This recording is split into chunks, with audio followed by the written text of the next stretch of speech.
Pillars of Hercules. And most scholars are convinced that he's talking about the Strait of Gibraltar.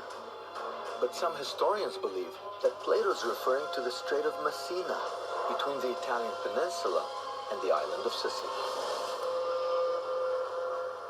We're sailing right through the Strait of Messina right now. Sunrise, it's gorgeous. And you can really see how close the two land masses really are. Italy's right over there, and right across, there's Sicily. So it's entirely conceivable that at one point these were regarded as the Pillars of Hercules. There might have been physically some pillars put up as you sailed out into the Mediterranean. So I can totally imagine that as seafaring got better and they pushed out, the Pillars of Hercules moved from here, their original position, to Gibraltar, facing the Atlantic. So if the Strait of Messina is the original Pillars of Hercules, can it be that Sardinia, on the other side of the strait, was once Atlantis?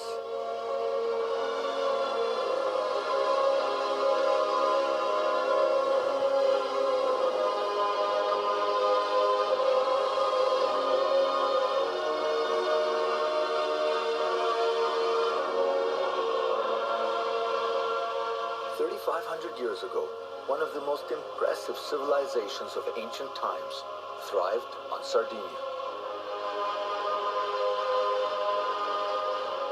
So I'm headed to one of the 7,000 sites that this forgotten culture left on the island. I meet with American researcher Robert Ishoy, who has been studying Sardinia for decades. Ishoy believes that these spectacular ruins, called nuraghe, are what's left of Atlantis.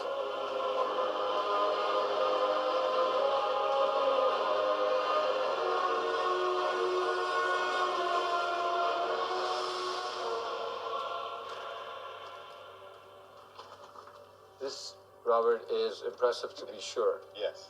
But is it Atlantis?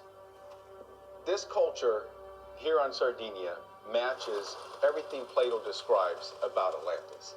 He talked about the culture as being a very advanced culture. We look at the architecture. This is very advanced technique. It is amazing. I actually can't believe, we're inside a 3,500-year-old structure built with no cement, and it's still standing.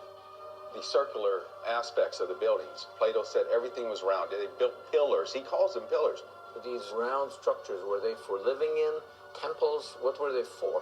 The original story was that Poseidon, of course, which is a god, married a woman, and in order to protect her, he built a pillar. A tower like this one. Yeah, exactly.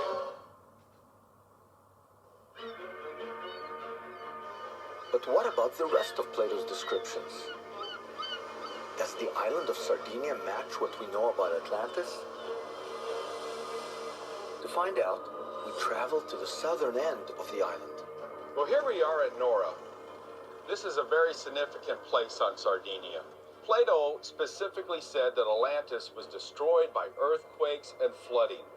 Sardinia is a place that has frequent flooding, and in the ocean just south of Sardinia is a major fault. So here at Nora, there's evidence of destruction from earthquakes and flooding. And there are ruins both on the land but also below the sea.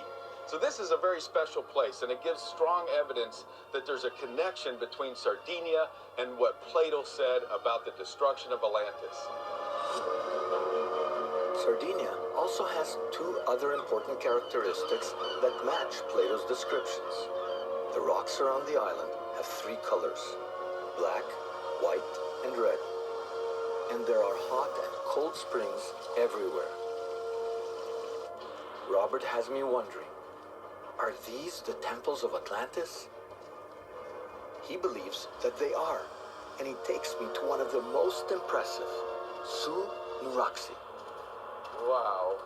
We're in the largest complex that they have found to date. This is a complex of 5 towers.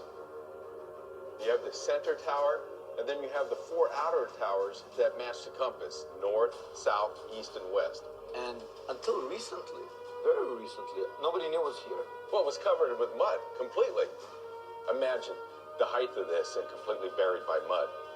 I can almost imagine the people coming out of these corridors. What are they like?